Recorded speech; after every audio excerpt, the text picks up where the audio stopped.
आइए, हम लोगों ने डिपॉजिटरी सिस्टम स्टार्ट किया था। डिपॉजिटरी सिस्टम की शुरुआत हमने की थी कि किस तरह से हम चाहते थे कि फिजिकल शेयर सर्टिफिकेट घोटाला ना हो, लोग फिजिकल शेयर सर्टिफिकेट के फ्रॉड से बचें। तो हमने कमिटी बनाई। कमिटी ने क्या किया, हमें सुझाव दिया और उनके सुझाव के बेसिस पे, उनके किस चीज के बेसिस पे, उनके एडवाइस के बेसिस पे दो जो है वो बेसिकली चीज सामने आई। एक आया डीमेटलाइजेशन, एक आया इमोबिलाइजेशन। हमें डीमेटलाइजेशन जैसा प्रोसेस अच्छा लगा जिसमें हम इलेक्ट्रॉनिक फॉर्म में शेयर्स को रख सकते थे। हमने बैंकिंग सिस्टम और डिपॉजिटरी सिस्टम को कोरिलेट किया था और इन दोनों के बारे में देखा था। फिर हमने बैंक अकाउंट और डीमेट अकाउंट का कंपैरिजन किया था और हमने देखा कि किस तरह से इलेक्ट्रॉनिक फॉर्म में शेयर्स को रखने का या डीमेट अकाउंट में शेयर्स को रखने का या शेयर्स को इलेक्ट्रॉनिक फॉर्म में रखने का क्या फायदा है। और इसके बाद हम लोग आए एक एक करके अपने डिपॉजिटरी सिस्टम के तीनों विंग पे। पहला विंग डिपॉजिटरी, हमने इसके जो है एलिजिबिलिटी को देखा और हमने इसके कंप्लीट प्रोसेस को देखा कि अगर कोई डिपॉजिटरी बनना चाहता है तो कैसे बनेगा। फिर हमने डिपॉजिटरी पार्टिसिपेंट का एलिजिबिलिटी क्राइटेरिया देखा और उनका जो है वो प्रोसीजर देखा। फिर हमने डीमेट अकाउंट के बारे में बात की कि कौन डीमेट अकाउंट ओपन कर सकते हैं। फिर हमने देखा कैसे ओपन कर सकते हैं और ओपन होने के बाद किस तरह से आपको क्या क्या वेलकम किट में मिलेगा। फिर हमने समझना शुरू किया कंप्लीट मैकेनिज्म को कि आखिर सिक्योरिटीज मार्केट में कैसे ट्रेड किया जाता है। Demat account, trading account, bank account, इन सब का पैरेलल कंपैरिजन शुरू किया। हमने ये भी देखा कि किस तरह से हमें ट्रेड करने के लिए जो है वो ट्रेडिंग अकाउंट की जरूरत है जो हमारा ब्रोकर के पास ओपन होता है। इत्तेफाक की बात हो सकती है कि ब्रोकर और डीपी एक ही पर्सन हो। यह भी इत्तेफाक हो सकता है, चांस की बात हो सकती है कि ब्रोकर, डीपी और आपका जो है बैंक क्या हो, एक ही हो और आपके वहां पे बैंक अकाउंट, डीमैट अकाउंट और ट्रेडिंग अकाउंट ओपन हो सकते हैं। लेकिन इनको तीनों कैपेसिटी में तीनों कंप्लायंसेस क्या करने होंगे, अलग अलग रेगुलेटरी बॉडी के पास फुलफिल करना पड़ेगा। फिर हमने देखा कि कैसे हम दो तरह के ट्रेड करते हैं। एक वो ट्रेड जो आज ही स्टार्ट किया, आज ही खत्म करेंगे, यानी कि आज अगर हमने जो है वो 9 से 3:30 के बीच में खरीदा है तो 9 से 3:30 के बीच में बेचने वाला भी काम हमें पूरा कर लेना है। यानी जो भी हम ट्रेड करेंगे वो ट्रेड आज सेटल हो जाना चाहिए। ये कहलाया डे ट्रेडिंग, ये कहलाया जॉबिंग, ये आपका कहलाया इंट्राडे ट्रेडिंग। लेकिन अगर आपने जो है वो आज खरीदा, आज नहीं बेचा, आज के बाद कभी भी बेचा, ये आप जो है वो 2 दिन बाद बेचिए या 2 साल बाद बेचिए या 20 साल बाद बेचिए या 200 साल बाद आपके अगले तीसरे अगले जनरेशन आकर के बेचिए, ये क्या कहलाएगा, डिलीवरी या इंटरडे ट्रेडिंग कहलाएगा। फिर हम लोगों ने ट्रेडिंग अकाउंट के बारे में देखा कि कैसे ट्रेड करते हैं, कैसे ऑर्डर लगाते हैं।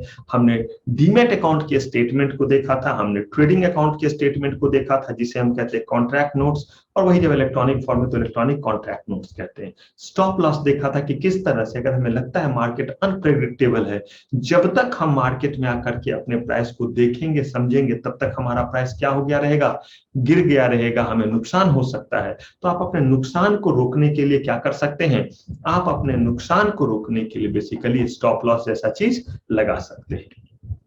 आइए, फिर हमने इमोबिलाइजेशन, डीमेटलाइजेशन जहां से शुरुआत की थी उसी चीज को देखा था और फिर हमने पढ़ा था कि अगर किसी के पास शेयर्स फिजिकल फॉर्म में है तो कैसे उसे इलेक्ट्रॉनिक फॉर्म में क्या करेंगे, कन्वर्ट करेंगे, यानी कि डीमेटलाइजेशन, यानी कि कन्वर्जन ऑफ फिजिकल शेयर्स किस फॉर्म में, इलेक्ट्रॉनिक फॉर्म में। कंप्लीट प्रोसेस देखा था, यहाँ होमवर्क भी आपको दिया गया था। रीमेटलाइजेशन हमने पढ़ा था कि कैसे इलेक्ट्रॉनिक से जो है हम इसको जो है वो किस फॉर्म में करेंगे, फिजिकल फॉर्म। रीजन भी देखा था, लॉजिक भी देखा था क्या है, और कंप्लीट प्रोसेस भी देखा था। स्टेप वाइज प्रोसेस भी आपको होमवर्क में दिया था।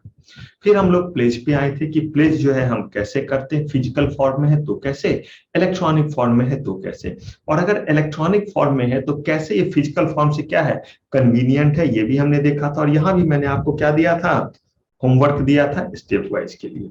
फिर हमने फंजिबिलिटी के बारे में बात की थी कि अगर शेयर्स इलेक्ट्रॉनिक फॉर्म में है, सेम कंपनी का है और सेम नेचर का, यानी इक्विटी इक्विटी है, अगर एक ही कंपनी टीसीएस टीसीएस का है और वो आपका इलेक्ट्रॉनिक फॉर्म में है तो वो एक साथ ऐड हो सकते हैं और जब बेचा तो उसमें से माइनस हो सकते हैं। एक भी शेयर आप खरीद सकते हैं, एक भी शेयर बेच सकते हैं। 100 शेयर है, एक एक करके 100 बार बेचिए, आपकी मर्जी है। ये जो आपका प्रोसेस है, ये जो आपका ऐड होने का प्रोसेस है कि same securities, same type of securities, same company securities, and in electronic form are in fungible form because they can be added, they can be subtracted.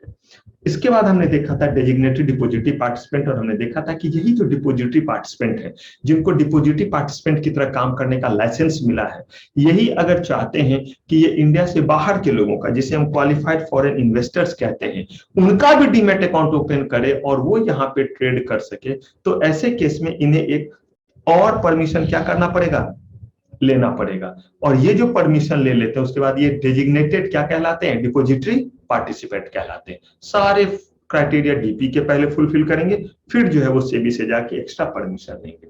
Basic services demat account हमने देखा था, जहां ज्यादा से ज्यादा लोग जो है वो डीमैट अकाउंट और इलेक्ट्रॉनिक फॉर्म में शेयर्स में डील कर सके, इसके लिए हमने जो है एक स्कीम निकाला, बेसिक सर्विसेज डीमैट अकाउंट। इसको हमने कॉरिलेट किया था, जैसे गवर्नमेंट ने बैंक अकाउंट ज्यादा से ज्यादा लोगों का ओपन हो, ज्यादा से ज्यादा फाइनेंशियल इंक्लूजन हो, इसके लिए उन्होंने जन धन योजना के तहत लोगों का बैंक अकाउंट ओपन करवाया। कंडीशन रखा वहां पे कि जिनका कोई भी एक अकाउंट बैंक में नहीं है उनके लिए एप्लीकेबल होगा। ठीक ऐसे यहाँ पे इन्होंने कहा जिनका कोई डीमैट अकाउंट ना हो और जिनका इन्वेस्टमेंट का वैल्यू 2 लाख तक का हो, उससे ज्यादा ना हो। फिर इसमें इन्होंने बेनिफिट दिया कि अगर 50,000 तक का ही आपका जो है वो डिपॉजिट है, मतलब शेयर्स में इन्वेस्टमेंट उतने तक का है, तो आपसे कोई एएमसी नहीं लेंगे, अगर उतने ही आप डीमैट अकाउंट में होल्ड कर रहे हैं। अगर 2 लाख तक है और 50,000 से ज्यादा है तो 100 रुपीज पर ईयर का लेंगे, उससे ज्यादा है तो नॉर्मल चार्जेस लगेंगे। आपको जो है वो साल में एक बार जो है ट्रांजेक्शन का रिपोर्ट जरूर देंगे कि आपके डीमैट अकाउंट में क्या क्या जो है वो रखा हुआ है। लेकिन अगर आप क्वार्टरली कोई ट्रांजेक्शन करते हैं तो हम आपको हर क्वार्टर में इसका क्या करेंगे, रिपोर्ट देंगे। और अगर कभी भी कोई भी ट्रांजेक्शन नहीं किया, पूरे साल ही नहीं किया, क्वार्टर तो छोड़िए, तो भी हम आपको साल के अंत में जरूर बता देंगे कि there is no transaction found in this financial year, और इस समय आपका होल्डिंग बिल्कुल उतना ही है जितना पहले था। अब इसके बाद हम लोग आएंगे अपने अगले एस्पेक्ट पे। चलिए यहां तक में मुझे बताइए, कहीं कोई दिक्कत, कोई दुख दर्द? नहीं तो इजाजत दीजिए, ग्रीन सिग्नल दीजिए, आगे बढ़ेंगे। सर ऐसा हो सकता है कि किसी का बीएसडी अकाउंट तो हो और साथ में नॉन बीएसडी अकाउंट भी हो? ऐसा हो सकता है, क्योंकि जब वो स्कीम ओपन हुआ होगा, बेसिक सर्विसेज डीमैट अकाउंट, मैं इसको आंसर करने से पहले एक क्वेश्चन पूछ लूं आपसे, आंसर आ जाएगा, क्योंकि ये आप अगल बगल देखते होंगे, नहीं देखते होंगे तो मैं मदद करूंगा। आपने सुना है कि जिसका जनधन योजना में अकाउंट है उसका कोई दूसरा भी अकाउंट अब है? ऐसा पता नहीं किसी का जनधन में है कि नहीं। अच्छा, लेकिन जरा लॉजिक से सोचिए, जनधन योजना के तहत अकाउंट ओपन हो गया? Yes sir. जनधन योजना के लिए कंडीशन था कि there should not be any another bank account, था? तो जिस समय जनधन योजना के तहत, मान लीजिए मेरा ही कोई अकाउंट नहीं, उस समय मैं गया तो मेरा जनधन योजना के तहत जीरो बैलेंस पे अकाउंट ओपन होगा या नहीं? Yes sir. अब उसके बाद 2 साल बाद मैंने जो है वो 2-4 अकाउंट और ओपन कर लिए, अब बताइए अब हो सकता है या नहीं? हो सकता है। वो अकाउंट तो बंद नहीं करेंगे जब तक हम खुद क्लोज नहीं करेंगे। तो ऐसे ही बेसिक सर्विसेज डीमैट अकाउंट आपके हो गए ओपन। Yes sir. और वो ओपन होने के बाद अगर आपने अकाउंट ओपन किया है तो बेसिक सर्विसेज डीमैट अकाउंट वाली बात नहीं आएगी।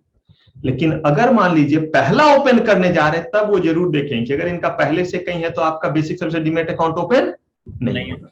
तो अब बताइए, ऐसा सिचुएशन तो हो सकता है कि आपका बेसिक सर्विसेज डीमैट अकाउंट होगा, उसके बाद आप बहुत ट्रेड करने लगे होंगे तो उसे बंद नहीं किया और आप दूसरे भी अकाउंट कर रहे हैं। जैसे मैं ही बताऊं आपको, मेरे जो 2-3 और अकाउंट, जैसे stock holding corporation of India limited, Bharat का सबसे पहला डीपी है, तो वहां भी ये गवर्नमेंट का है, तो वहां भी मेरा डीमैट अकाउंट था। पहला डीमैट अकाउंट मेरा वही था क्योंकि वो पहला डीपी ही था। इसके बाद जो है वो मेरा इंडिया बुल्स में भी है, मेरा जो है रेलिगेयर में भी है, और मेरा कोटक में भी है। और आप खुद बताइए कि अभी मैं किस में ट्रेड कर रहा होगा? एक गेस। कोटक में। क्योंकि वही मैं आपको शेयर भी करता हूं, दिखाता हूं, लेकिन मेरे आप डॉक्यूमेंट देखते हैं, पहले का आपको कभी रेलिगेयर का भी दिखलाता हूं, कुछ इंडिया बुल्स का भी चीज दिखलाता हूं। इसका मतलब ये है कि मेरे ही देखिए 4 अकाउंट है, 3 एवी पड़े हुए हैं, बल्कि मुझे समय निकाल करके उसे क्या कर देना चाहिए, क्लोज कर देना चाहिए, ताकि झूठ मूठ का एमसी वगैरह ना आ जाए। लेकिन बस वही होता है, आजकल करते करते रह जाते हैं काम। तो और एक लोग एक्स्ट्रा इसीलिए रख लेते हैं कि पता नहीं, कभी कभी आप देखते होंगे कि किसी भी बैंक का जो है ना वो सर्वर डाउन है तो आप अकाउंट ट्रांसफर नहीं कर पाते पैसे वगैरह, बहुत बार ऐसा आता है कि लिख देता है, आप अमेजोन या फ्लिपकार्ट या किसी और पे, मिंत्रा या किसी पे ट्रांजेक्शन करेंगे, मेंटेनेंस इशू आता है। हाँ, तो वो लिख देंगे कि अभी जो है इनका सक्सेस रेट बहुत कम है, इनका सर्वर डाउन है। हुआ है ऐसा कभी? या पूछ सकते हैं किसी से? यस अक्सर सर, होता है। Certainly हुआ है। होता है। मान लीजिए आपको सिर्फ वो 200 रुपए का कोई सामान लेना, पॉसिबल, माउस कोई भी चीज मंगाना है, कोई भी चीज, अपना इलेक्ट्रॉनिक आइटम या कोई भी चीज, लेकिन आपको तो 200 रुपए चाहिए, लेकिन चाहिए तो बैंकिंग के थ्रू ही, क्योंकि उसमें मान लीजिए कैश ऑन डिलीवरी नहीं है। तो ऐसे में अगर कहीं और अकाउंट ओपन है, भले उसमें 2,000 रहेगा, लेकिन आपका ये 200 वाला ट्रांजेक्शन आप कर पाएंगे या नहीं? Yes sir. इसीलिए कभी कभी मल्टीपल अकाउंट जरूरी था। ठीक ऐसे ही करके वो रखा हुआ है। अब मुझे लगता है शायद आपके क्वेश्चन का जवाब मिल गया है। Yes sir. बढ़े आगे अब? Yes sir. चलिए अब जरा हम लोग आते हैं और ध्यान से सुनिएगा। डिपोजिटरी या डिपोजिटरी पार्टिसिपेंट, एक कंपनी जो उसके बाद कंपनी लॉ के प्रोविजंस को तो करेगी ही करेगी, उसके अलावा सेबी ने जो जो इनके ऊपर कंप्लायंसेस दिए हैं रेगुलेशन में, उनको ये क्या करेगी? फुलफिल करेगी। था ना depository and depository participant regulation? कुछ याद आ रहा है? ये वर्ड पहले भी यूज किया था, बताइए तो कहां बोला था कि बहुत डिटेल में ये सब पढ़ेंगे, इसीलिए अभी मैं इस चीज को ज्यादा एक्सप्लेन नहीं करूंगा। डीपी और डिपोजिटरी पार्टिसिपेंट को बताते वक्त मैंने ये कुछ बोला था कि ये पूरा एक चैप्टर ही हमारा होगा, जो आप नेक्स्ट चैप्टर में करेंगे। जब उसको पढ़ा रहा था तो इतना तो क्लू दे दिया। इंटरमीडिएरीज जब हम लोग पढ़ रहे थे, तो इंटरमीडिएरीज पढ़ रहे थे तो उसमें था ना हमारा डिपोजिटरी पार्टिसिपेंट।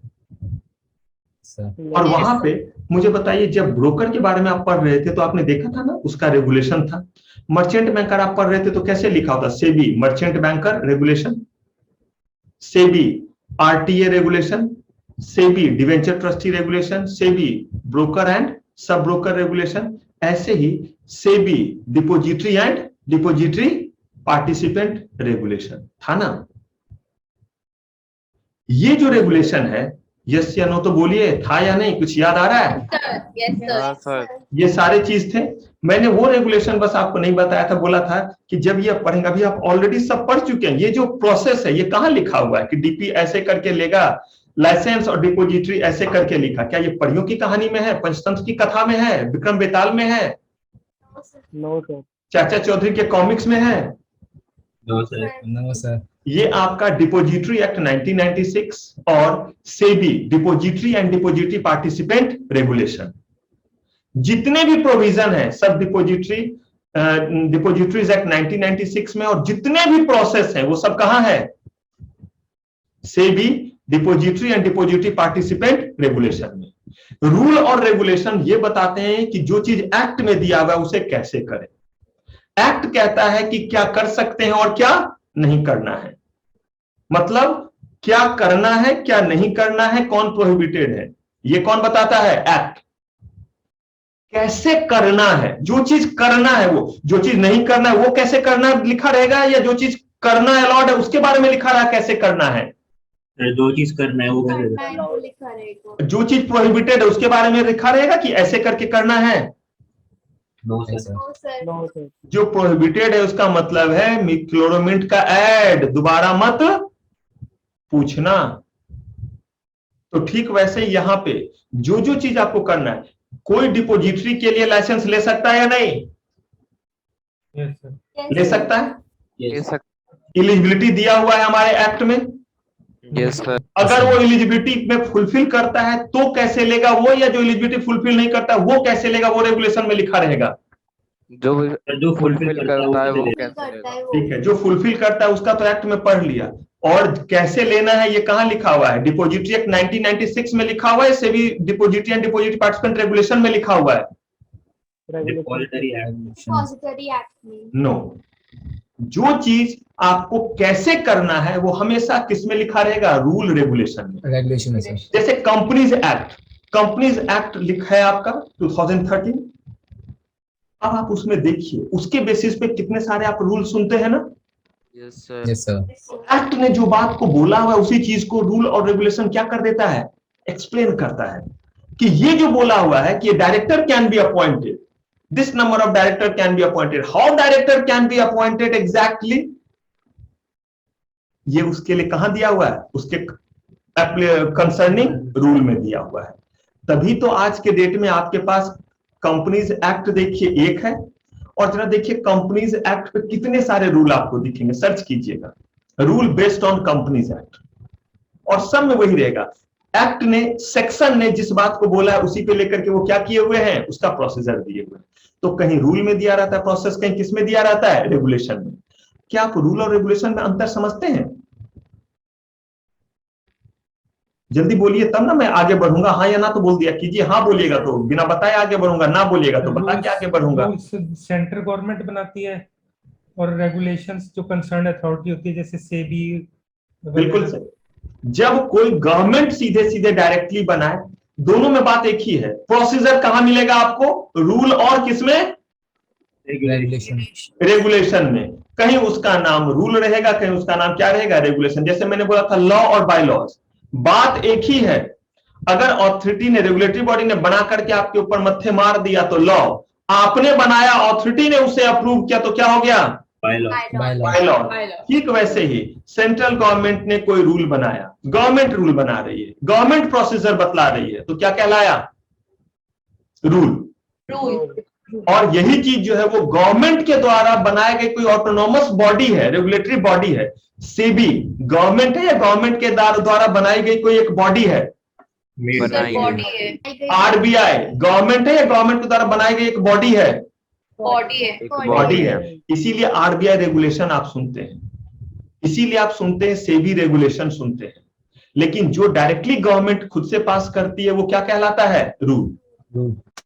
तो कंपनी लॉ में ज्यादातर आपको क्या दिखेंगे, रूल, क्योंकि उन्होंने खुद बनाया, मिनिस्ट्री ऑफ कॉर्पोरेट अफेयर्स के बनाए हुए हैं सारे, ज्यादा से ज्यादा चीज।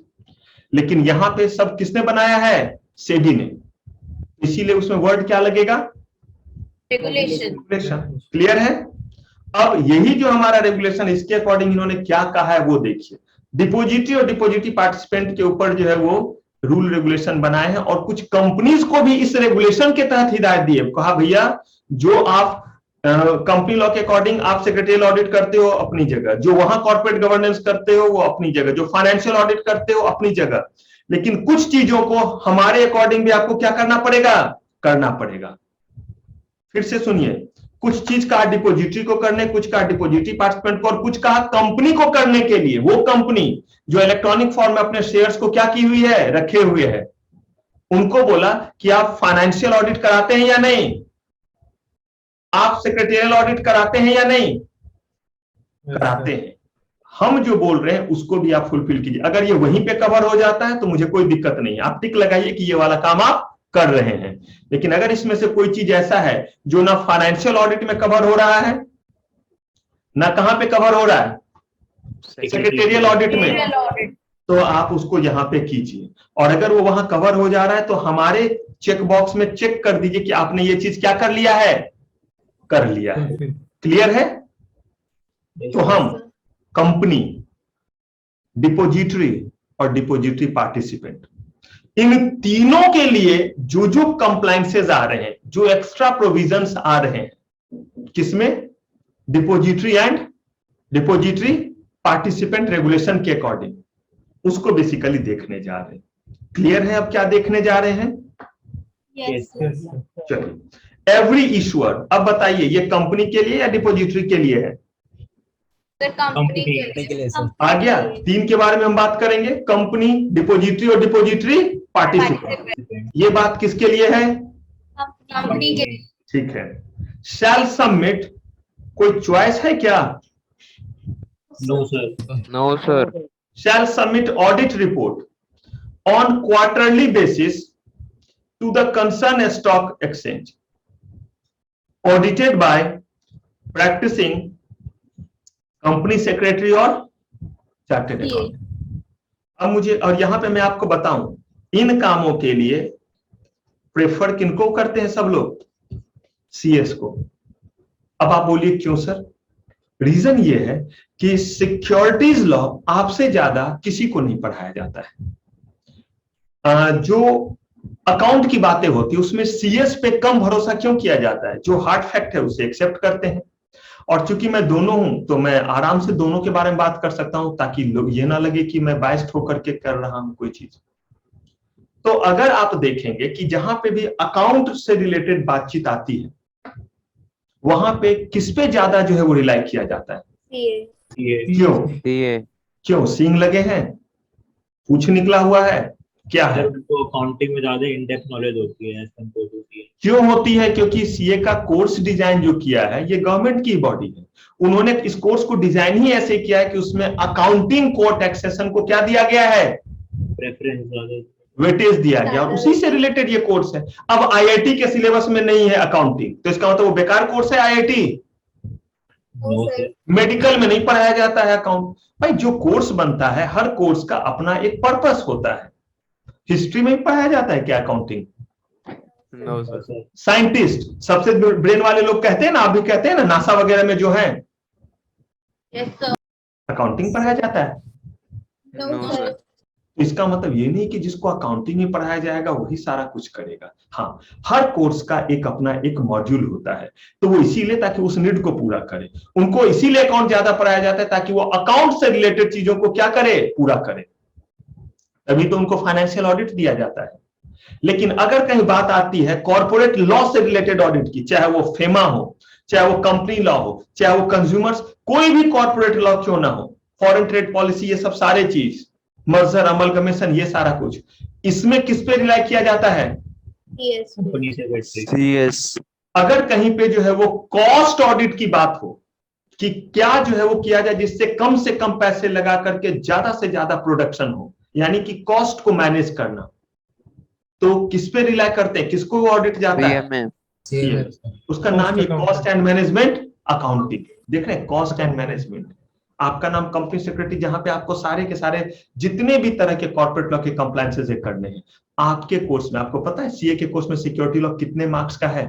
देखा है कभी सिलेबस उनका? 40 मार्क्स के सिलेबस में फेमा वगैरह सब डला हुआ है, इंक्लूडिंग पूरा सिक्योरिटी लॉ। आप कहेंगे आपका कितने मार्क्स का, आपको पता है? 100 ये तो इस लेवल पे, एग्जीक्यूटिव में, और इस लेवल पे, और प्रोफेशनल लेवल पे 100। आप वहां पे पहुंचे और मैं जिंदा रहा, मुलाकात होगी, मैं ही पढ़ाता हूं वो सब्जेक्ट। उसमें जो है वो आपका लिस्टिंग, जो आपको इसके बाद का चैप्टर पढ़ाऊंगा ना, लिस्टिंग इन स्टॉक एक्सचेंज, वो पूरा का पूरा जो है एक जो है वो सब्जेक्ट है, funding and listing in stock exchange. सोचिए जरा, इसका मतलब जो अभी आप पढ़ रहे हैं इन्हीं चीजों का क्या है और इन डेप्थ नॉलेज। तो 200 नंबर का पढ़ाया जा रहा है, इसका मतलब कुछ तो सेंस होगा। तो मार्केट आपको ज्यादा रिकॉग्नाइज करेगी सिक्योरिटीज लॉ के कंप्लायंसेस के लिए या उनको? हमको।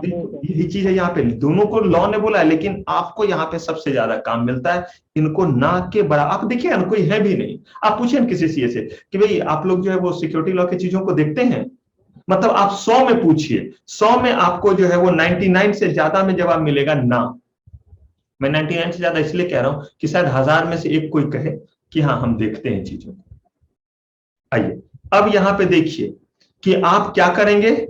अगर आप एक कंपनी है तो आपको सबमिट करना है ऑडिट रिपोर्ट। जरा बताइए ये ईयरली है या क्वार्टरली है? क्वार्टरली। किसको करेंगे? मिनिस्ट्री ऑफ कॉर्पोरेट अफेयर्स को, concern stock exchanges, concerned stock exchanges. और कंसर्न्ड स्टॉक एक्सचेंजेस का मतलब क्या हुआ? सर एनएसडीएल है, बीएसडीएल नहीं, और रिफाइन कीजिए इसको, कंसर्न्ड स्टॉक एक्सचेंज को।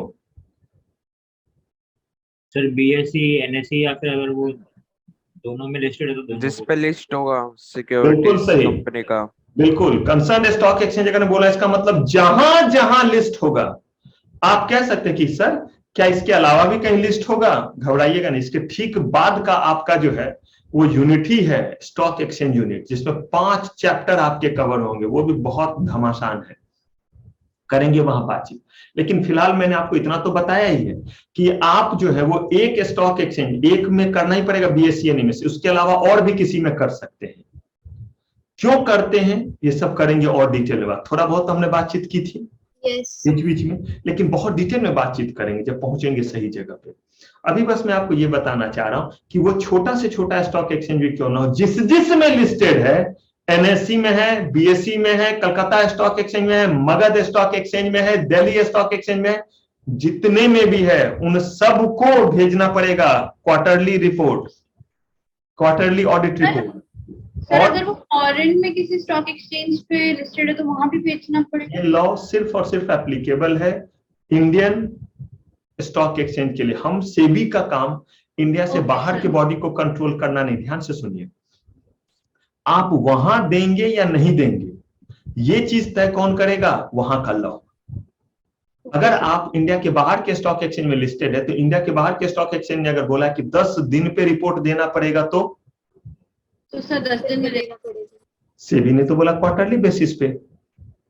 सेबी का जुरिडिक्शन अपने देश से, यहां के लोगों ने जो बनाया फुलफिल, या तो आप वहां के स्टॉक एक्सचेंज में अपने आप को क्या कीजिए, लिस्ट मत करवाओ, लिस्ट मत कीजिए, और नहीं तो आपको वहां के कंप्लायंस क्या करने पड़ेंगे? पूरे करने पड़ेंगे। उन्होंने बोला ही नहीं क्वार्टरली के लिए। एक चीज बताइए, क्वार्टरली के लिए रहेगा, कोई फॉर्म जनरेट होगा, वो एक क्वार्टर बीतेगा तभी ना आपका एक्सेप्ट करेगा। Yes sir. एक क्वार्टर में आप अपने ही देश में 4 बार कीजिएगा तो एक्सेप्ट करेगा? No yes sir. सर, वो लिख देगा कि एसआरएन नंबर के साथ लिख देगा कि with this SRN number you are already submitted this, if you want to revise it you can revise it. Revise कर सकते हैं अगर कुछ गलती दिखता है तो। Yes sir. आप एक बार आईटीआर फाइल कीजिए, आप एक ही साल में 5 बार आईटीआर फाइल कीजिए, क्या 5 बार आईटीआर फाइल करने को मिलेगा? नो सर, एक बार मिलेगा पर रिवाइज आप 5 अगर बार। गड़बड़ है तो रिवाइज करने का मौका देते हैं, लेकिन 5 बार फ्रेश फाइल कर दीजिए। अच्छाई तो सेम चीज को 5 बार कर दीजिए, करने देंगे? No sir.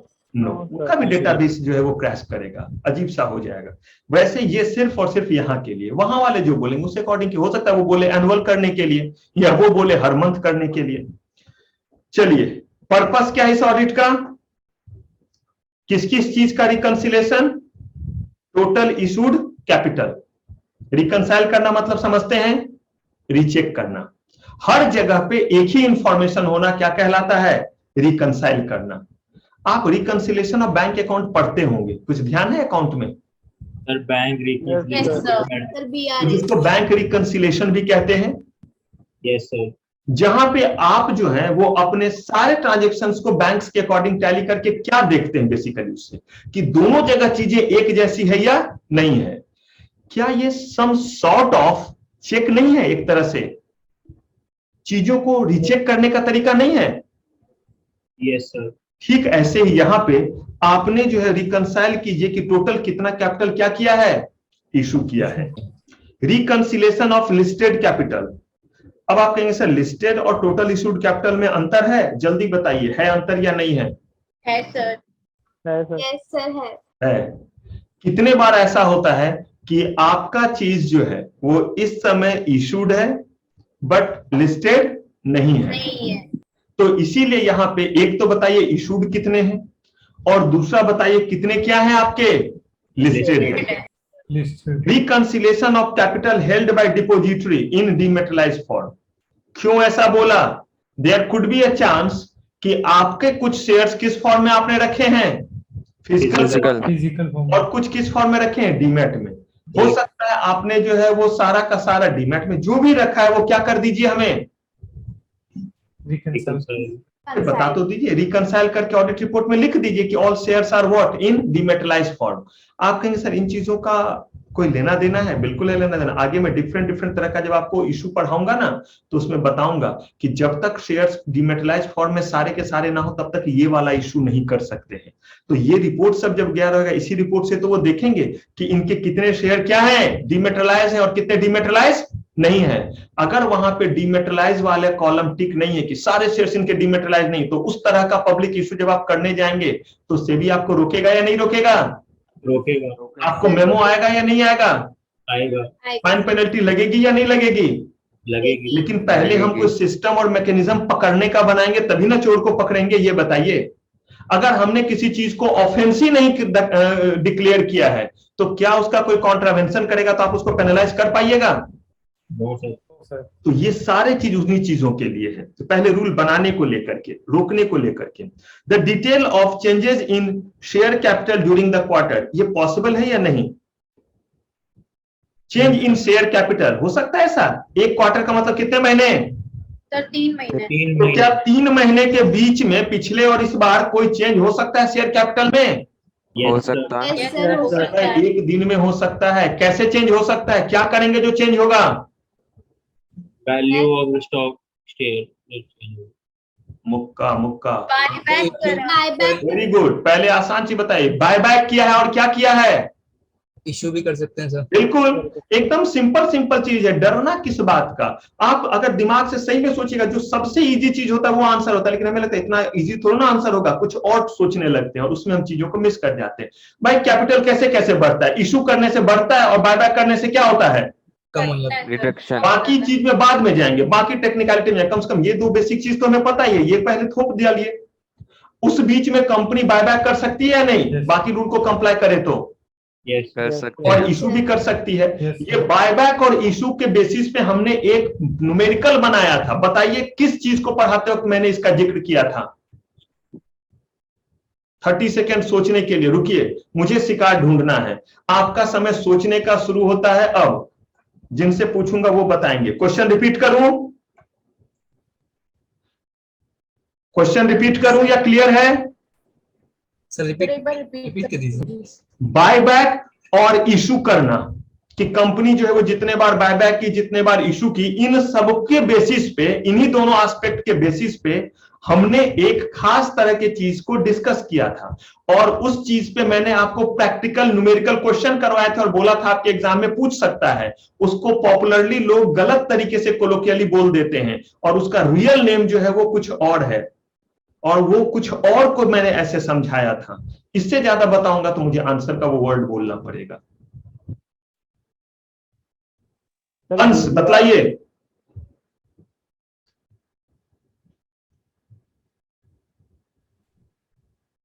नहीं बोलेंगे? Indramohan, shares, equity shares. नाम बोलिए, वो वर्ड क्या था? क्या पढ़ा रहा था जो ये बताया था? सर इक्विटी शेयर्स पढ़ा रहे थे ना जब आपने न्यूमेरिकल करवाया था। तो क्या नाम था?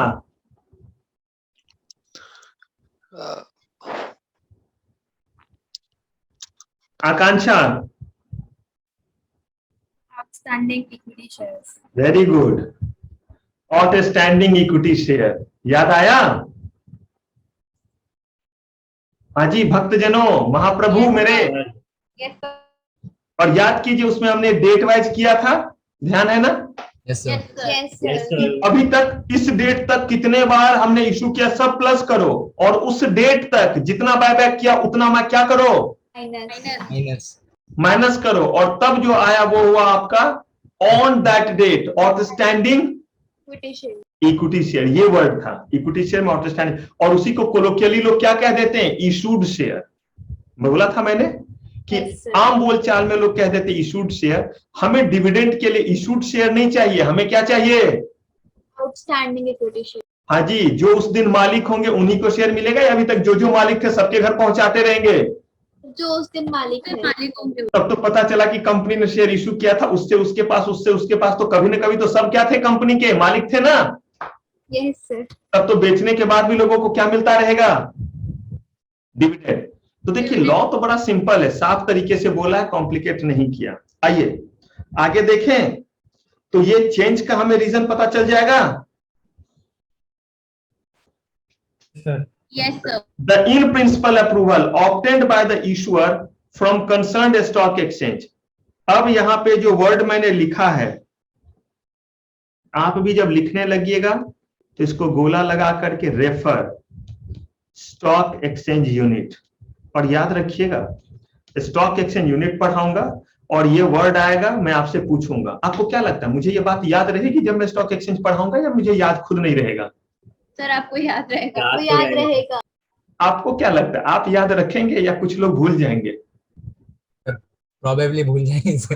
भूल जाएंगे। तो सर ठीक है, 70-30% है दोनों। 70-30%। अब 100% आप लोगों को भी ये चीज क्या करना है, याद रखना है। मैं इन प्रिंसिपल अप्रूवल अगर अभी बताने लगा तो थोड़ी आपको परेशानी होगी, मजा नहीं आएगा, लगेगा कि इस पे प्रेशर प्रेशर, बाकी चीज तो कितना मजा से समझ रहे थे, तो मैं ऐसा प्रेशर दूंगा ही नहीं। इसीलिए यहां पे लिखा हुआ the in principle approval obtained by issuer from all concerned stock exchange. Audit करते वक्त इसका भी जिक्र करेंगे कि कितने कितने जगह से इन प्रिंसिपल अप्रूवल मिला। अभी आप इसको समझने के लिए समझिए कितने स्टॉक एक्सचेंज ने आपको लिस्टिंग के लिए परमिशन दिया है, समझ सकते हैं थोड़ी देर के लिए। कितने स्टॉक एक्सचेंज ने आपको हाँ कह दिया कि हमें मंजूर है, आप हमारे स्टॉक एक्सचेंज में अपने शेयर को लिस्ट करा लेना। अभी इसको आप ऐसे ही समझिए, लेकिन ये एग्जैक्टली ऐसा नहीं है। ये नहीं कि ये रिकॉर्ड करके हैशटैग गलत टीचर चला दीजिएगा, इसीलिए डिस्क्लेमर भी डाल दिया कि अभी समझने के लिए आप ऐसा ही समझिए, फिर इसको क्या करेंगे हम आगे मैनेज कर लेंगे, ठीक है। The audit report of updated status of the register of member of the issuer. Audit report, audited status of register of member, क्या होता है इस रजिस्टर ऑफ मेंबर में? अपडेटेड क्या रहेगा? Current share. सर अगर हमें कंपनी के शेयर्स में का मेंबर्स चेंज हो रहे हैं, जो बेनिफिशियल ओनर्स का रजिस्टर हम लोग मेंटेन करता है, जो डिपॉजिटरी का, उसमें कोई चेंजेस है तो वो भी हमको अपडेट करना होता है।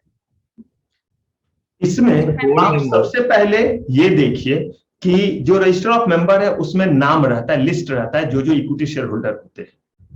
ये अपडेटेड का मतलब इसलिए कि आज जो है वो मान लीजिए राशि के पास है और इन्होंने ट्रांसफर कर दिया वरदान के पास, तो अपडेटेड का मतलब ये नहीं कि राशि का नाम वहां चमकता रहे, वहां कौन सा नाम विराजमान होना चाहिए? वरदान का। अगर ऐसा नहीं तो इसका मतलब वो अपडेटेड रजिस्टर ऑफ मेंबर नहीं है। और आप डीमेटलाइज वगैरह करते हैं, शेयर्स को करते हैं ना डीमेटलाइज, ट्रांसफर करते हैं ना एक दूसरे के नाम से, तो ऑडिट में ये बताना है कि अगर किसी ने रिक्वेस्ट दिया तो अगले जन्म में उसको ट्रांसफर करके दिया, 2 साल में दिया, 10 दिन में दिया, कितने दिन में दिया, कहा कितने भी दिन में दे, कोई बात नहीं है, बस ये हमें जरूर देखना है कि 21 दिन से ज्यादा नहीं लगा। अगर 21 दिन से ज्यादा हुआ है तो हम अपना उस पर क्वालिफिकेशन लिखेंगे या नहीं लिखेंगे? ऐसे qualification is a positive word. What is your qualification? Positive thing है, बट ऑडिटर्स क्वालिफिकेशन एक नेगेटिव चीज होता है, यानी कि ऑडिटर्स के कमेंट को क्या बोल देते हैं? Auditors qualification. ये मत समझिएगा ऑडिटर्स क्वालिफिकेशन का मतलब है कि what are the educational qualification to become an auditor, ये मतलब नहीं है। ऑडिटर्स क्वालिफिकेशन का मतलब है कि remark and output of auditor after making the entire audit. Clear है? अगर 21 दिन से ज्यादा का समय लगा है तो वो क्या करेंगे उस चीज को। अच्छा, आप लोगों में से किसी ने, मुझे लगता है शायद पूछा था, डीमेटलाइज कितने दिन में करेंगे, पूछा था क्या, या किसी दूसरे बैच में पूछा गया था? सर मैंने पूछा।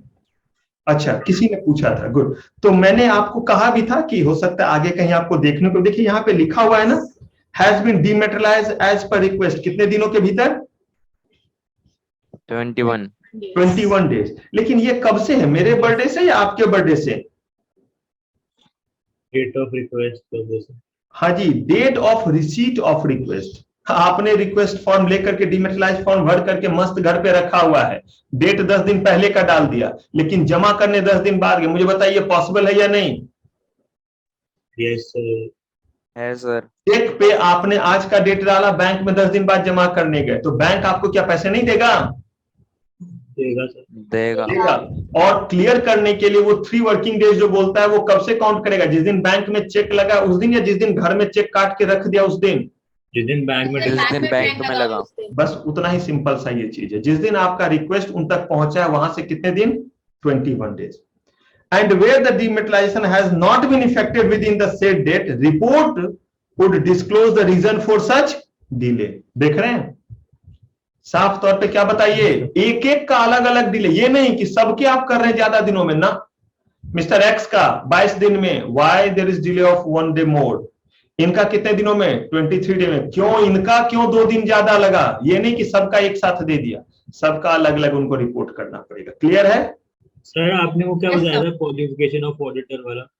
फिर क्वालिफिकेशन ऑफ ऑडिटर मैंने एक वर्ड यूज किया कि जब आप कहीं ऑडिट करने जाते, चाहे सेक्रेटेरियल ऑडिट करने गए तो भी आप ऑडिटर कहलाएं, आप मैनेजमेंट ऑडिट करने गए तो भी आप ऑडिटर कहलाएं, और आप जो है फाइनेंशियल ऑडिट करने गए तो भी आप ऑडिटर कहलाएं। राइट, यहां तक तो समझे हैं?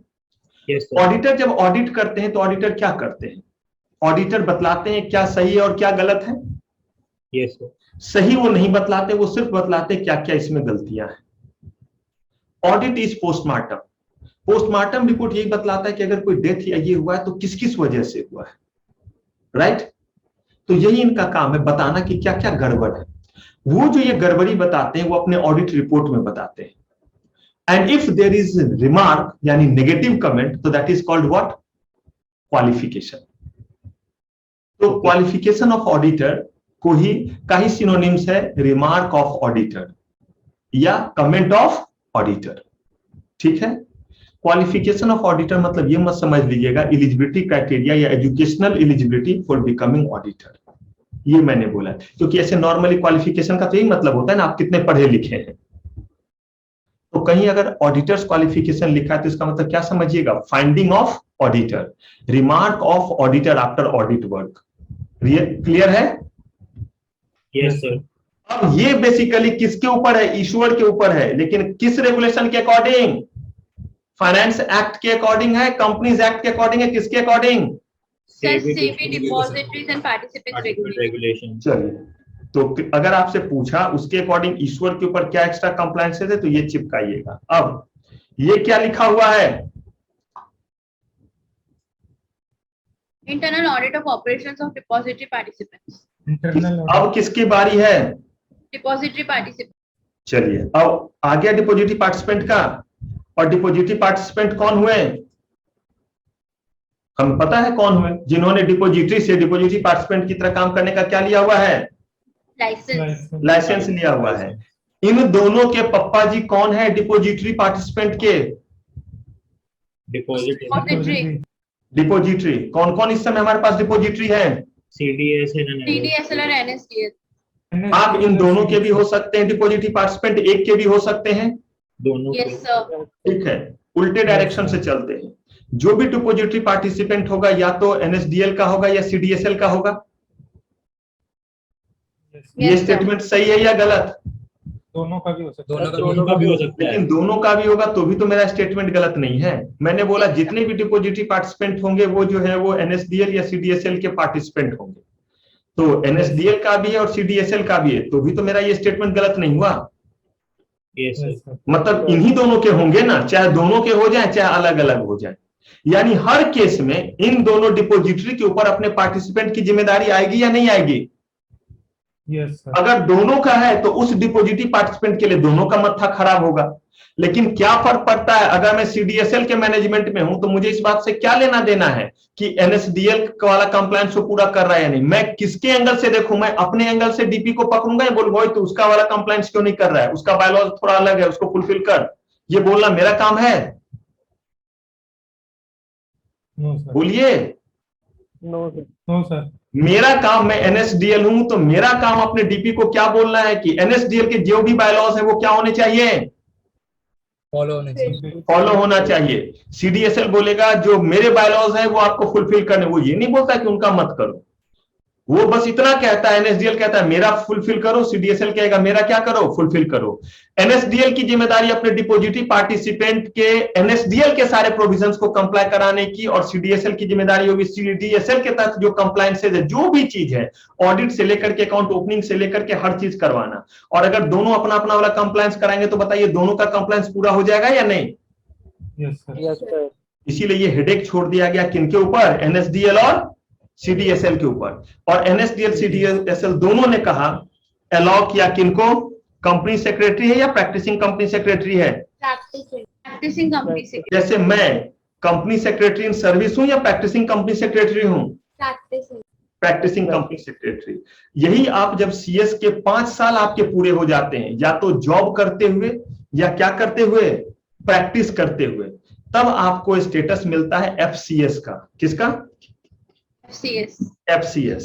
और अभी जब आप सीएस बनेंगे तो आपको क्या स्टेटस मिलेगा, एसीएस। एसीएस का मतलब यहाँ पे एसोसिएट है, असिस्टेंट में क्या है, एसोसिएट कंपनी सेक्रेटरी, और इसका मतलब है फेलो कंपनी सेक्रेटरी। ये बेसिकली सीनियर होने का एक ये निशानी हो गया। सीनियर होने का एक निशानी ये भी है। वैसे ये वाला तो हर जगह मुंडी तो नहीं ना दिखलाएंगे हर जगह, तो ये आपके आई कार्ड पे क्या लिखा रहेगा जो सीएस इंस्टीट्यूट से मिलता है उस पे एफसीएस, और नंबर अलग इसका हो जाता है। जैसे इस समय अगर आप देखेंगे कि आप एसीएस के का मेंबरशिप नंबर चेक करेंगे तो आपको 70,000 के आसपास का नंबर दिखेगा, 70-75,000, 70-75,000 नंबर, मतलब समझ रहे हैं, मेंबरशिप नंबर जब आप बन जाते हैं। लेकिन अभी अगर आप चेक करेंगे तो ये 10,000 के आसपास में चल रहा होगा एफसीएस, क्योंकि ये थोड़े क्या पाए जाते हैं, थोड़े कम होते हैं। जैसे मेरा खुद जो है वो 8,000 सीरीज का है, और जबकि इस समय 80,000 सीरीज चल रहा है एसीएस का, तो सोचिए उससे 10 टाइम्स क्या होंगे, ये कम होंगे। जो भी चीज रहे, उन्होंने यहाँ प्रैक्टिसिंग लिखा है। आप अगर एसीएस है या एफसीएस है, दोनों में से कुछ भी है, अगर आपने मेंबरशिप लिया हुआ है, ये मेंबरशिप के कारण मिलता है, अगर उसके बाद आपने लिया हुआ है क्या, उसको बोलते हैं सीओपी, सर्टिफिकेट ऑफ प्रैक्टिस, तो आप कहलाएंगे प्रैक्टिसिंग कंपनी सेक्रेटरी। जैसे ही आप जॉब ज्वाइन करते हैं वैसे ये आपको सरेंडर करना पड़ता है, ये रखे हुए आप जॉब ज्वाइन नहीं कर सकते। ये सब बात पता है आप लोगों को थोड़ा बहुत? Yes, Yes, sir. sir. Yes. ठीक है, या कभी मैं ऐसा कोई सीरीज रखूंगा तो आपको कन्वे करूंगा, कभी कभी ऐसा लाइव सेशन रखते भी हैं बच्चों को बताने के लिए। तो ये आपको सरेंडर करना पड़ता है। तो अब देखिए यहाँ प्रैक्टिसिंग कंपनी सेक्रेटरी से कराना है या उसी कंपनी के कंपनी सेक्रेटरी से करा लेना है? तो प्रैक्टिसिंग कंपनी सेक्रेटरी। क्यों प्रैक्टिसिंग बोला गया? क्या यहाँ पे एनएसडीएल और सीडीएसएल में कंपनी सेक्रेटरी नहीं होंगे? जरा बताइए, नहीं होंगे? होंगे। सिक्योरिटी लॉ में डील कर रहे हैं, भर भर के सीएस रखते हैं, डीपी भी भर भर के सीएस रखते हैं, क्योंकि इन्हें पता है गड़बड़ घोटाला होगा तो सिक्योरिटी लॉ के कंप्लायंसेस तो यही देखने वाले, तो उन्हीं से करवा ले। नहीं, घर वाला कभी भी सही तरीके से ऑडिट करेगा? सर विंडो ड्रेसिंग का है सर, उनको घर वाले होंगे तो इन्फ्लुएंस कर सकते, बाहर वाले को नहीं कर सकते। दो चीज हो सकता है, एक तो इन्फ्लुएंस कर सकते हैं, दूसरा आप ऑटोमेटिकली इन्फ्लुएंस्ड होंगे, दोनों बातें हैं। हो सकता है आपको डायरेक्टर ना भी प्रेशर दे तो भी आप क्या होंगे, खुद से सोच रहे होंगे नहीं ऐसे ऐसे करते हैं, इसी कंपनी में मैं हूं और इसी कंपनी का नेगेटिव लिख करके दूं कि ये कंपनी ये नॉन कंप्लायंसेस कर रहा है। रियली में तो बदनामी तो आप ही की है, आप ही तो है उन कंप्लायंसेस को क्या करने के लिए, फुलफिल करने, पूरा कराने के लिए। अब जिस भी वजह से नहीं करा पा रहे हो, या तो डायरेक्टर नहीं करने दे रहा है कुछ भी, लेकिन गाज तो आप पे भी गिरनी है। अगर नॉन कंप्लायंसेस होगा कॉर्पोरेट लॉ का, डायरेक्टर तो बाद में लपेटे जाएंगे, सबसे पहला शिकार कौन होगा रेगुलेटरी बॉडी से? Company secretary. अकाउंट में कोई फ्रॉड होगा तो कौन होता है पहले? तो वैसे ही आपका गिरेबान भी तो पकड़ा जाएगा, और आपका जब पकड़ा जाएगा तब आप अगर कहते हैं कि डायरेक्टर ने मुझे ये कहा वो कहा, तो आपको ये कोर्ट ऑफ लॉ में क्या करना पड़ेगा? प्रूव करना पड़ेगा। लेकिन कंप्लायंसेस नहीं हुई है, ये तो ऑलरेडी प्रूव है, क्योंकि मिनिस्ट्री में जो है वो ये फॉर्म फाइल नहीं हुआ है। क्या इसको प्रूफ करना पड़ेगा कि आपकी तरफ से नेग्लिजेंसी हुई है? नो, ये तो ऑलरेडी प्रूव है। आप उस कंपनी में कंपनी सेक्रेटरी हैं और आपके रहते हुए ये नॉन कंप्लायंसेस हुआ है, तो जिम्मेदारी तो आपकी है। अब ये जिम्मेदारी आपको कौन ठीक से निभाने नहीं दे रहा है? अगर आप कहते हैं कि आपने किसी के इन्फ्लुएंस में नहीं किया तो आपकी जिम्मेदारी है ना कि आप ये साबित कीजिए, क्योंकि लॉ में ये भी प्रोविजन है कि अगर कोई आपका काम आपको ठीक से करने नहीं दे रहा तो आपको ये चीज क्या करना है, कन्वे करना है। कहां कन्वे करना है? अथॉरिटी को, मिनिस्ट्री को। और आप विसिल ब्लोअर भी कहलाते हैं, पढ़ाऊंगा आगे आपको, उसमें आपको बताऊंगा कॉर्पोरेट गवर्नेंस में, जब आपको पढ़ाऊंगा LODR regulation, listing obligation and disclosure requirement, तब वहां बताऊंगा कि कैसे सीएस विसिल ब्लोअर की तरह है। विसिल ब्लोअर की तरह मतलब सीटी मारना, कहिएगा सर क्या गुंडे में वाली चीज बतला रहे हैं, सीएस एक सभ्य और जेंटलमैन होता है। यहाँ पे भी आपको विसिल बजाना है, लेकिन रोड पे चलते हुए किसी को देख के नहीं, बल्कि अगर कंपनी में कोई भी गड़बड़ी हो रहा है तो आपको विसिल बजाने का मतलब है कि आपको इसकी सूचना अथॉरिटी को देना है, सेबी को, आरबीआई को, मिनिस्ट्री ऑफ कॉर्पोरेट अफेयर्स को, कि हमारे कंपनी में गड़बड़ घोटाला हो रहा है और मेरे रोकने से ये रुकने वाला नहीं है, मुझे निकाल दिया जाएगा। कुछ भी आप जो भी चीज आपको कन्वे करना पड़ेगा, तो करेंगे बात ये सब विसिल ब्लोअर पॉलिसी और क्या क्या और दिया हुआ है। फिलहाल जो प्रैक्टिसिंग कंपनी सेक्रेटरी है वो इंटरनल ऑडिट कर सकते हैं, किसका? डिपोजिटरी पार्टिसिपेंट का। और इस बात की इजाजत एनएसडीएल और सीडीएसएल ने भी दे दी कि आप हमारे डीपी का क्या कर सकते हैं, इंटरनल ऑडिट कर सकते हैं। अब इंटरनल ऑडिट में वो क्या चेक करेंगे जरा मुझे बताइए? जितने भी तरह के उनके सारे के सारे जो उनके ऊपर जो है कंप्लायंसेस है वो फुलफिल कर रहे हैं या नहीं कर रहे हैं, सारे बायलॉज फुलफिल हो रहे हैं या नहीं। अगर कहीं कोई नेगेटिव चीज है तो वो कन्वे करके डिपोजिटरी तक पहुंचाएंगे। एवरी डिपोजिटरी पार्टिसिपेंट, देखिए ये क्या लिखा हुआ है, मे है या कंपलसरी प्रोविजन है? कंपल्सरी है। Ensure that an internal audit in respect of operation of depository is conducted at interval of not more than how many days? Months. 3 months by a CS in practice, and a copy of the internal audit report shall be furnished to whom?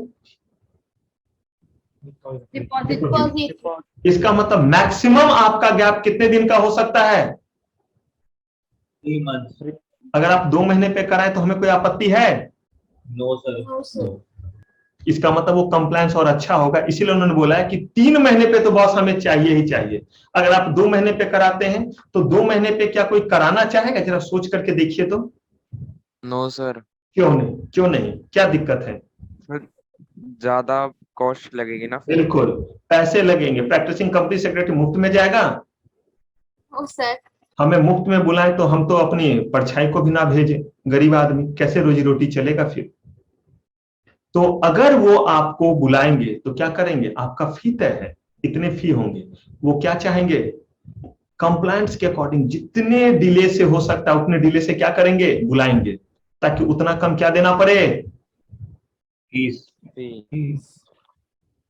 Concurrent audit किनका? Depository participant का। Depository participant are subject to concurrent audit by practising CS और CA. Concurrent audit करेंगे। Concurrent audit में क्या cover होगा? Internal audit में सारे के सारे एस्पेक्ट कवर होते हैं, सारे के सारे का मतलब क्या है? जो भी आपके बायलॉज में लिखा हुआ है, जो भी आपके रूल बुक में लिखा हुआ है, हर एक चीज पे चेक लगाना पड़ता है। ये वाला हुआ, हाँ जी 21 डेज में सारे डिपोजिटरी जो है वो कन्वर्ट करे, डिमेटलाइज कर रहे हैं, हाँ जी ये चेक है। उनको कॉन्ट्रैक्ट नोट्स जा रहा है इतने दिन में, अगर वो ब्रोकर के पार्ट है तो हाँ जी वो जा रहा है। उनके पास जो है वो डीमेट अकाउंट जब ओपन हो रहा है तो केवाईसी हो रहा है, हाँ जी हो रहा है। ये वाला जो है वो आ रहा है, हाँ ये आ रहा है, पैन लग रहा है, जितने भी चीज है सब पे टिक लगना चाहिए। लेकिन अगर आप कौन सा ऑडिट करा रहे हैं? कंकरेंट ऑडिट, तो उसका एक स्पेसिफिक जोन होता है जो सबसे ज्यादा वर्क हो रहा होता है उसको वो देखता है। वो कौन सा है? Audit of process of what? Demat account. मुझे बताइए डीपी का मोस्ट प्रोमिनेंट वर्क क्या हुआ? Account opening. दूसरा बताइए ट्रांजैक्शन में कौन सा काम वो करता है? ट्रेडिंग के दौरान कौन सा वाला ट्रेडिंग वो करता है जिसमें उसका यूज है, उसका कंट्रीब्यूशन, उसका रोल है? सेटलमेंट। भाई ठीक से बताइए, वरना मुझे दुख होगा कि मैं इतना मेहनत क्यों कर रहा हूं। आप ट्रेडिंग किसके जरिए करते हैं? ब्रोकर। किस अकाउंट से? Trading account. अकाउंट। कौन सा शेयर ट्रेडिंग अकाउंट के बाद चला जाता है डीमेट अकाउंट में? इलेक्ट्रॉनिक इंट्राडे ट्रेडिंग वाला। जिसको डिलीवरी बोलते हैं। Yes sir. Yes sir. जब वो जाता है तो जो डीमेट में चला गया उसके बाद वहां से जब भी जो है वो शेयर्स फिर कहीं जाएगा तो किस चीज के जरिए जाएगा? ट्रेडिंग अकाउंट से? नहीं sir, demat account. No sir. किस चीज के जरिए बिकेगा? बिकेगा तो वहां से भी, बेचना तो है ऑनलाइन, लेकिन कैसे, क्या उसके लिए अलग से दिया जाता है? Delivery instruction. DIR sir. कुछ याद आया? ऑफलाइन रहे तो भी और ऑनलाइन रहे तो भी, अनटिल अनलेस क्या नहीं दे दिया है? बुझिए वर्ड, DIS। अनटिल अनलेस क्या नहीं दे दिया है? तो आपको जो delivery power of attorney. Very good, power of attorney अगर नहीं दिया हुआ है तो आपको साफ तौर पे उस अकाउंट से, डीमेट अकाउंट से ट्रांजैक्शन करने के लिए पहले उसको क्या करना पड़ेगा? पहले आपको डिलीवरी इंस्ट्रक्शन स्लिप साइन करके उस तक पहुंचना चाहिए, वरना गया उसका लाइसेंस। यही तो है आपका। आप खुद देखिए, ये ऑनलाइन भी है, ऑन मार्केट ऑफ मार्केट दोनों नहीं दिख रहा है आपको? Yes. Yes sir. कितने बार हमने देखा है, ये देखिए ऑफ मार्केट है तो भी और मार्केट ट्रेड है भी, तो लेकिन सिर्फ और सिर्फ कब? जब शेयर्स कहां है? डीमैट में। डीमैट में हो जाता है, क्योंकि अब कौन सा ट्रांजैक्शन ये है? डिलीवरी है या नहीं? Yes Yes, sir. sir. तो डीआईएस जो भरा गया प्रॉपर्ली भरा गया है या खेल कर लिया गया है? कभी का सेल है और कभी और दे दिया गया है। आपको नहीं लगता इसमें कभी गड़बड़ घोटाला हो सकता है? डीपी अपने क्लाइंट को खुश करने के लिए कह सकता है कि आप बोलो ना, हम कर देते हैं क्लियर। पॉसिबल? क्योंकि प्राइस 100 है, वो बोलेगा पहले साइन करके भेजो मेरे पास। रूल तो यही कहता है कि ऑन मार्केट कर रहे हो या ऑफ मार्केट, तो आपने बोला फॉर मार्केट ट्रेड, तो किस साइड वाला बोलेगा भरने? मार्केट वो वाले मार्केट ट्रेड्स वाला। जल्दी बताइए, उसमें क्लाइंट का नाम लिखा हुआ है? यस सर, मुक्का मुक्का मुक्का मारूंगा। क्लाइंट मास्टर नहीं थे। लेफ्ट साइड में देखिए, फॉर मार्केट ट्रेड की बात कर रहा हूं। इधर क्यों आ रहे हैं? ये तो ऑफ मार्केट है, मार्केट ट्रेड कर रहे हैं, ऑनलाइन क्लिक करके बेच दिया। नहीं सर, उसमें नहीं लिखा है। नहीं सर, उसमें क्लाइंट का वो नाम नहीं सर लिखा उसमें हुआ। नहीं है। क्यों नहीं लिखा है? क्योंकि सर हमें पता नहीं किसका शेयर किसको मिलेगा। पता वेरी किसको- गुड, क्योंकि हमें पता ही नहीं है कि किसका किसके पास जाएगा। देखिए खुद आप जवाब दे रहे हैं, इसीलिए इसमें जो है वो कहीं लिखा ही नहीं हुआ है वो चीज। लेकिन यही जब आप किसी को खुद बेचते हैं तो ये फॉर्म नहीं भरना है, तब ये भरना है। देखिए इसमें नेम और सब कुछ लिखा हुआ आईडी। Yes sir. अब यही चीज वो देखेंगे कि जब आप ऑनलाइन ट्रांजेक्शन करें तो पहले डीआईएस आया या नहीं आया। ऐसा तो नहीं कि ट्रांजेक्शन आज का और डीआईएस कब आ रहा है, 2 दिन बाद आ रहा है। अलाउड नहीं है। एज पर रूल बिना डीआईएस के ट्रांजेक्शन को एग्जीक्यूट करना ही नहीं है। क्लियर है ये बात? Yes Yes, sir. sir. तो ये सब कैसे पता चलेगा, किस समय पता चलेगा? जब ऑडिट होगी तब पता चलेगा, या ऐसे ही भगवान जी सपने में आकर के बता देंगे? तब ऑडिट होगा। Audit. नहीं, तो देखिए कंकरेंट ऑडिट, कंफ्यूज मत होइएगा इंटरनल ऑडिट में। In internal audit we are checking entire thing जो हम लोग करते हैं। अब जब हम कंकरेंट ऑडिट करेंगे तो उस कंकरेंट ऑडिट में हम किन चीज पे सबसे ज्यादा फोकस करेंगे? जो उसका डे टू डे का क्या है, वर्क है। जो डे टू डे का कोर वर्क है। तो कोर वर्क क्या करना? डीमैट अकाउंट ओपन करना। और ट्रेड में भी वो क्या डे ट्रेडिंग कराते हैं आपको? No sir, no delivery. Sir. नहीं। डिलीवरी। तो डिलीवरी के केस में देखना है control and verification of what? Delivery Delivery Instructions. instruction slip. अब इसको डीआईएस भी कहते हैं, कहीं कहीं डीआईआर भी कहते हैं। डिलीवरी इंस्ट्रक्शन स्लिप या डिलीवरी इंस्ट्रक्शन रिसीप्ट। क्लियर है? However, participant in case they so desire may interest the concurrent audit किनके ऊपर? Internal auditor. यानी कि अगर आप अपने इंटरनल ऑडिटर से ही कंकरेंट ऑडिट कराएं तो हमें कोई आपत्ति? नहीं। नहीं है क्यों आपत्ति नहीं? क्योंकि यहां आपने खुद लिख दिया है they are also what, eligible. और ये भी तो आउटसाइडर ही है ना। तो वही अगर दोनों भी ऑडिट करते हैं तो हमें कोई दिक्कत नहीं है। इंटरनल ऑडिट भी कर ले और क्या कर ले, कंकरेंट ऑडिट। कंकरेंट ऑडिट करेंगे तो फोकस किस चीज पे रखेंगे? जो हमारे रेगुलर बिजनेस है उस पे। और जब इंटरनल ऑडिट कर रहे होंगे तो किस चीज पे? सारे के सारे हमारे एक्टिविटीज पे, इंक्लूडिंग हमारे स्टाफिंग, बिहेवियरल, सारे चीज पे कि हमने यहाँ कैसा माहौल बनाया है, क्या किया, सब कुछ का ऑडिट करेंगे। क्लियर है? Yes sir. अब यहां अगर हमने कर लिया तो अभी के रेंज में ये हमारा सारा कुछ क्या हो गया, कवर हो गया। यानी कि हमने डिपोजिटरी सिस्टम जो है वो कर लिया। कोई दिक्कत इसमें? जल्दी बोलिए। No sir. चलिए इसे डन समझे?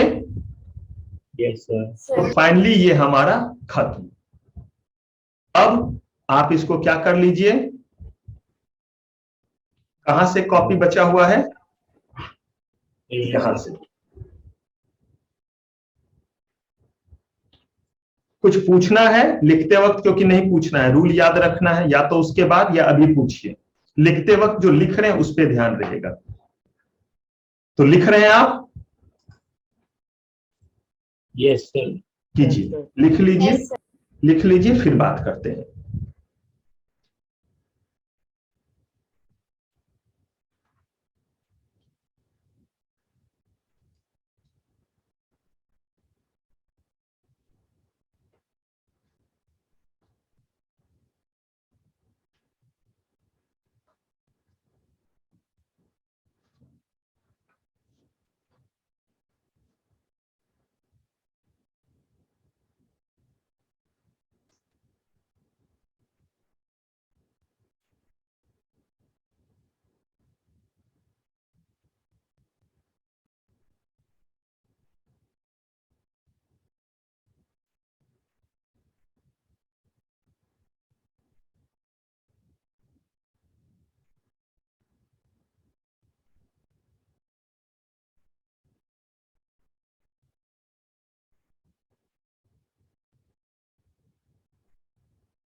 Sir done. सबका डन, नेक्स्ट पे आऊं। Yes, sir.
Done, sir. सबका डन। Yes sir. आइए नेक्स्ट पे।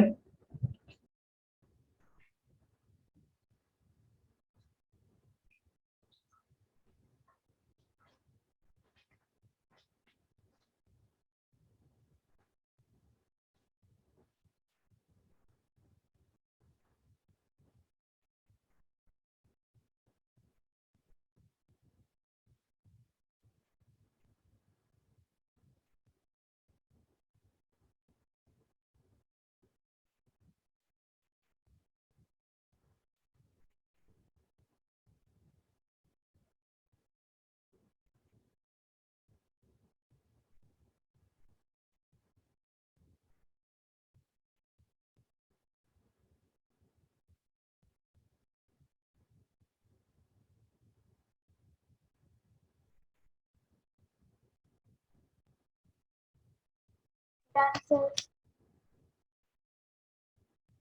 सबका done. Yes sir. Sir, 1 minute. कीजिए और बताइए।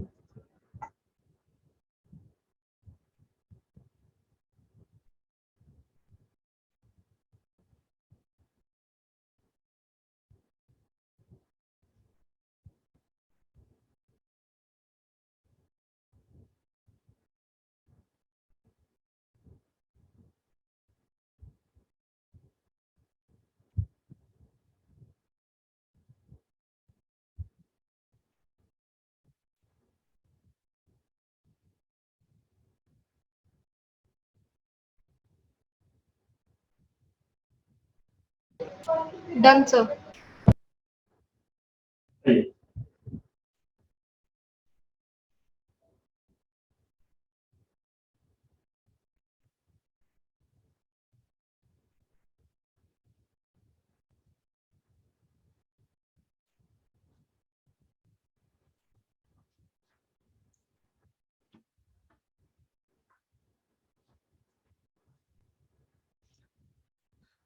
अब इस तरह से